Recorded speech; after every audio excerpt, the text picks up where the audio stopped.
Bismillahirrahmanirrahim. Assalamualaikum warahmatullahi wabarakatuh. Perkenalkan, saya dengan Ibu Danti dari SMKN 13 Bandung. Di sini saya akan mencoba membahas sedikit tentang permasalahan belajar yang sering dijumpai oleh anak-anak didik kita dan bagaimana cara mengatasinya.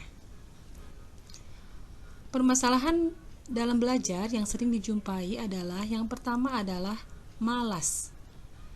Malas ini adalah merupakan penyebab yang sering sekali membuat kita merasa gagal dalam proses belajar. Ketika sedang belajar, terkadang atau bahkan sering penyakit yang satu ini kambuh. Bahkan tanpa diduga-duga atau tanpa diundang bisa datang sendiri. Lalu, bagaimana cara mengatasinya? Nah, harus perbaiki langsung ke sumber masalahnya dengan cara mengubah paradigma bahwa belajar itu sebetulnya adalah sesuatu kegiatan yang enjoyable, yang bisa dinikmati, seru, bikin penasaran, dan bahkan bisa bikin ketagihan. Ketika kita sudah bisa mengubah cara pandang, belajar tidak akan lagi jadi proses yang membebani, tidak akan lagi menjadi hal yang membosankan, karena belajar sudah menjadi hal yang menyenangkan. Yang kedua, belajar hanya untuk mendapatkan nilai akademis. Manfaat dari belajar tidak hanya untuk mendapatkan nilai akademis. Kenapa? Karena belajar hanya untuk mendapatkan nilai akademis adalah merupakan masalah utama dalam belajar. Karena nilai dari sebuah tujuan akan sangat berpengaruh pada bagaimana proses kita menjalaninya. Kalau hanya terpaku pada nilai akademis, akan menutup banyak kesempatan dan peluang lain untuk belajar sesuatu yang jauh lebih berharga daripada sekedar nilai saja.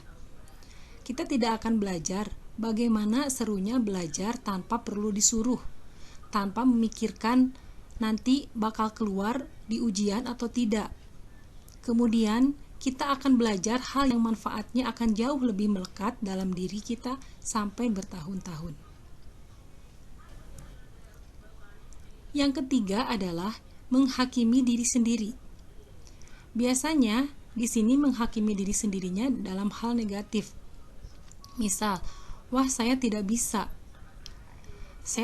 melakukan ini, saya tidak pintar, dan lain sebagainya. Nah, sikap menghakimi diri sendiri atau fixed mindset adalah salah satu masalah utama yang paling gawat dalam belajar. Ibaratnya, belum juga bertarung tapi udah kalah duluan. Dengan menghakimi diri sendiri, seolah-olah menjadikan hal tersebut excuse atau alasan untuk terima nasib apa adanya. Tidak berusaha bangkit untuk memperbaiki diri menjadi lebih baik. Padahal sebetulnya tanpa disadari, mindset seperti itu justru yang membatasi kita dalam belajar, berkembang, dan mengevaluasi diri untuk jadi individu yang lebih baik. Jadi seharusnya yang harus dimiliki oleh anak-anak kita, yang harus ditanamkan itu adalah bagaimana memiliki grow mindset, bukan fixed mindset. Selanjutnya, permasalahan yang keempat yang sering ditemukan adalah tidak suka dengan pelajaran tertentu. Perasaan tidak suka dengan mata pelajaran tertentu memang salah satu masalah utama yang paling susah buat diatasi. Kenapa susah? Karena kita harus melawan ego diri sendiri untuk keluar dari zona nyaman. Walaupun agak sulit, tapi bukan berarti hal ini tidak bisa dilakukan. Nah, bagaimana cara mengatasinya? Yang pertama, identifikasi dulu permasalahannya. Baru kita coba atasi masalah itu tepat di akar permasalahannya. Hal yang menyebabkan kita bisa benci mata pelajaran tertentu itu ada banyak banget. Biasanya kita tidak suka dengan cara mengajar gurunya. atau mungkin cara belajar kita yang salah. Bisa juga karena dari kecil terus-terusan kena sugesti, mungkin dari kakak, teman, atau orang tua, kalau pelajaran tersebut itu susah. Atau bisa juga karena tidak bisa menangkap esensi yang menarik di balik ilmu tersebut. Dan kita tidak tahu apa sebetulnya alasan, tujuan, dan kenapa harus mempelajari hal itu. Nah, cobalah temukan permasalahan tersebut dan belajarlah dengan metode belajar yang tepat yang disenangi. Yang terakhir, yang kelima, permasalahan dalam belajar yang sering kita jumpai adalah semangat belajar yang tidak konsisten. Kalau kita sudah dapat menangani permasalahan yang tadi di atas, artinya kita sudah punya persepsi dan cara pandang bahwa proses belajar itu adalah sebuah kegiatan yang seru, yang sebetulnya tidak perlu dibenci, tidak sepatutnya didasarkan hanya pada nilai akademis, dan juga sudah tahu teknik belajar yang tepat. Berarti kita tinggal mengatasi satu masalah terakhir dalam proses belajar, yaitu masalah kedisiplinan.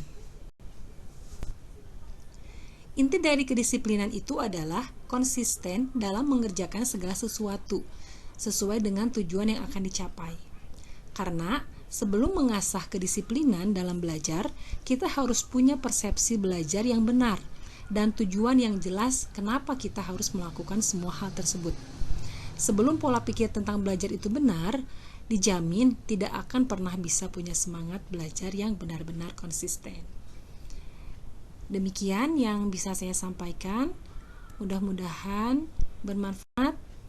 Wassalamualaikum warahmatullahi wabarakatuh.